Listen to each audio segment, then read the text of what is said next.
हाँ, तो नागपुर में मतलब 41 महायुति के नेताओं का, विधायकों का शपथ ग्रहण समारोह हो रहा है और वहाँ आदरणीय सीएम, डिप्टी सीएम भी वहाँ उसमें मौजूद रहने वाले हैं।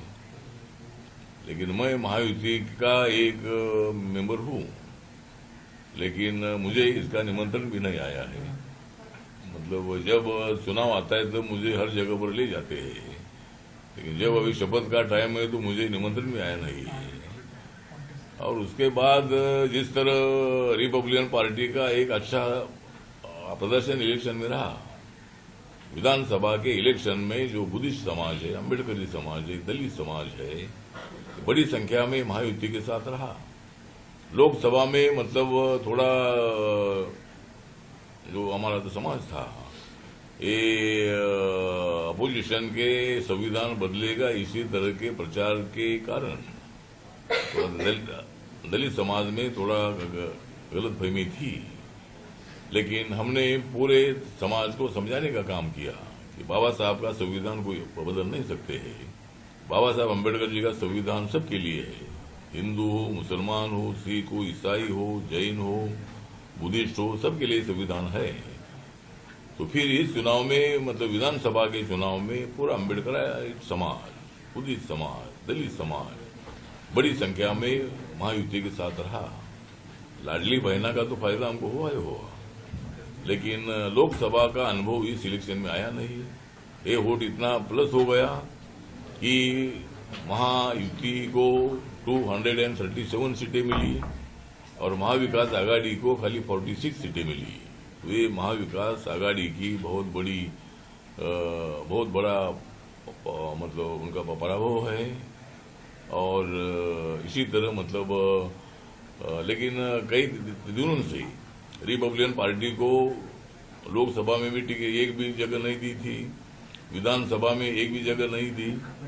लेकिन आदरणीय देवेंद्र फडणवीस साहब से 8-10 बार हमारी बातचीत हुई और उन्होंने एक एमएलसी देने का वादा किया था और एक मंत्री पद देने का वादा किया था। लेकिन अभी जो मंत्रिमंडल विस्तार हो रहा है, इसमें रिपब्लिकन पार्टी का चेहरा नहीं दिख रहा है। 2.5 साल भी सरकार रही, उसमें भी रिपब्लिकन पार्टी का कोई भी मंत्री नहीं था। मुझे लगता है कि मेरे साथ गांव-गांव में मेरे पार्टी में लोग हैं, तो उनको कैसा मुंह दिखाओ, ये मेरे सामने सवाल है। जरूर माननीय मोदी साहब ने मुझे केंद्र में मंत्री पद पर मतलब बिठाया है, मुझे मंत्री पद दिया है। जिस कार्यकर्ताओं ने मुझे मंत्री पद तक पहुंचा है, उनको भी मतलब सत्ता की भागीदारी मिलनी चाहिए। तो अनेक बार देवेंद्र फडणवीस साहब को मिले थे और उन्होंने हर बार हमें बताया था कि हाँ जरूर इस वक्त आरपीआई को मौका मिलेगा। लेकिन कल तक हमने राह देखी, हमारा आरपीआई का मंत्री करने का कोई उधर से फोन आया नहीं हमको। और इसीलिए मैं भी नाराज हूँ, मेरे कार्यकर्ता नाराज है, मेरा समाज भी नाराज है। तो इतने लोगों को आप मंत्री कर रहे हैं, उसमें रिपब्लिकन पार्टी एक बड़ा समूह है, एक अम्बेडकराइट मूवमेंट वाला हमारा पूरा पार्टी है। तो ऐसी पार्टी को निगलेक्ट करना ठीक नहीं है।